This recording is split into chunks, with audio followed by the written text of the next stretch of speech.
close to 40 years, the John Birch Society has kept a watchful eye on the agendas and progression of the United Nations. The Society has one of the largest research facilities of its kind, which also houses countless articles and documents that analyze and detail UN activity. Using this information, along with commentaries from a host of authorities, some of which you are about to hear, the John Birch Society presents the United Nations, a look into the future. I believe those individuals in this country, and there are plenty, who believe that we should have the right to own and bear arms, ought to be concerned with what's happening in the United Nations, because they are a threat to us. They would confiscate our guns. There have been proposals made at some of their conventions where they would literally repeal the Second Amendment. And I think that everybody should be alert to this and realize that this is not just fun and games, and this is just not a discussion club that we're dealing with. I mean, the United Nations is an organization that, if anybody's interested in saving life, when they hear the name United Nations, they should run in the opposite direction. This is the United Nations Treaty, and this is how the United Nations is beginning to limit our sovereignty, is through these types of treaties. Individuals who believe in the right to own property ought to be concerned. Americans believe in that. They're careless about it. Sometimes they allow our governments to regulate too much and to tax us too much. But really, the right of private property ownership is severely threatened by our own government. But it's going to be a lot worse if the United Nations gets involved. There is no way that you can have the concept of private property right. They believe in welfare redistribution, socialist redistribution, that everybody owns everything, and they would take from the wealthy and give to the poor to get an equal balance. Same old story that we've heard for years, but they do not protect the right to own private property by anything promoted by the United Nations.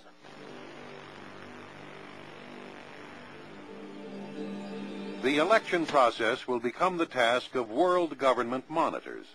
The U.S. Congress, President, judicial system, and state and local government shall exist only as a facade to assure American citizens that they still have a voice in government. Checks and balances among branches of government will be eliminated. The states will become mere subdivisions of the national government, just as the national government will become a subdivision of the world government. The Bill of Rights portion of the U.S. Constitution will be superseded by the UN Convention on Civil and Political Rights. The U.S. Constitution will be supplanted by the UN Charter and consigned to the ash heap of history, a useless relic of the past. All other UN conventions will take effect. Appointed officials for state and local regions will be forced to comply with these international rules when representing their sectors. Following the pattern already established in China, only approved churches adhering strictly to government dictates regarding religion will be tolerated. All churches desiring to remain independent of government compliance will be disbanded, their houses of worship converted to other uses, or simply burned to the ground, and their pastors incarcerated. Churches submitting to government regulation will be forced to modify their beliefs to conform with the anti-Christian attitude of the almighty state. No exceptions will be allowed.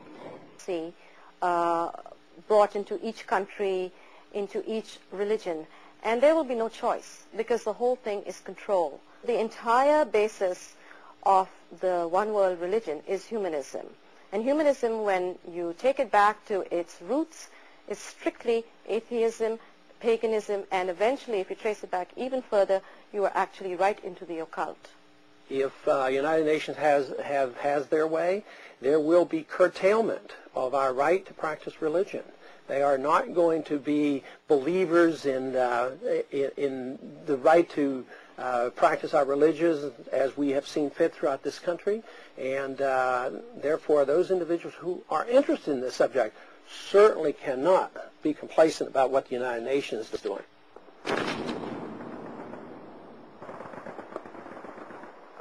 It is certain that these new UN rules governing the American people won't come without resistance, but by then resistance will be futile. Citizens who attempt to defend whatever freedoms they have remaining will join the victims of the inevitable brutality and bloodbath carried out by a tyrannical UN dictatorship. For those still wondering if the United Nations would actually resort to such atrocities, consider for a moment the UN's lesser-known side. The United Nations organization was originally created by a small but powerful group of subversives as a future seat of a one-world government, camouflaged as the world's last hope for peace. And concealed by a barrage of self-generated propaganda, the UN has been responsible for some of the most controversial and violent acts of aggression in history. Since its founding in 1945, the UN has made gradual and significant progress toward the ultimate goal of its founders, world domination. Today, enormous in size and influence, the UN has a countless number of programs, agendas, and conventions ready to supersede the laws and practices of all nations, most certainly including the United States. To see the wisdom of what the John Birch Society has been saying for well over 3.5 decades. Get us out of the UN. March 20th, 1997, Capitol Hill. Texas U.S. Representative Ron Paul introduces one of the most crucial bills regarding the future of freedom, the American Sovereignty Restoration Act. Its purpose, to provide for complete withdrawal of the United States from the United Nations. Well, I don't think we need the United Nations to be able to talk to other nations. The United Nations was established in 1945. We talked to a lot of nations before that. We have our embassies. We have our ambassadors. We can pick up a telephone these days and talk to whoever we want around the world. So I do not think that is a legitimate excuse. That is just an excuse to do the bad things that the United Nations does. Every year since we belonged to the United Nations, we have lost a little bit of our sovereignty. And we're moving in that direction where eventually we will not have the United States of America and will be nothing more than a pawn of the United Nations. It didn't take long for word to get out. Soon, Dr. Paul's office received messages from other representatives willing to co-sponsor the bill, and an avalanche of congratulatory letters from the American people thanking him for introducing this crucial bill covered his desk. June 4th, 1997, 54 representatives vote in favor of the Get Us Out measure. A few years ago, it was unlikely if 4 representatives would have supported it. Even though the measure didn't pass, the numbers are a solid indicator of the accelerated support for the United States' immediate withdrawal from the UN. And with the help of more and more Americans, Congress will again be forced to vote whether or not to get us out of the United Nations for good. The Congress tends to be political at times. They tend to respond to what they hear, and they think there's enough people in their district that want them to vote a certain way, they all of a sudden will become interested. The American people are starting to wake up. I think we're making a lot of progress, and I predict we're going to get a lot more votes next time.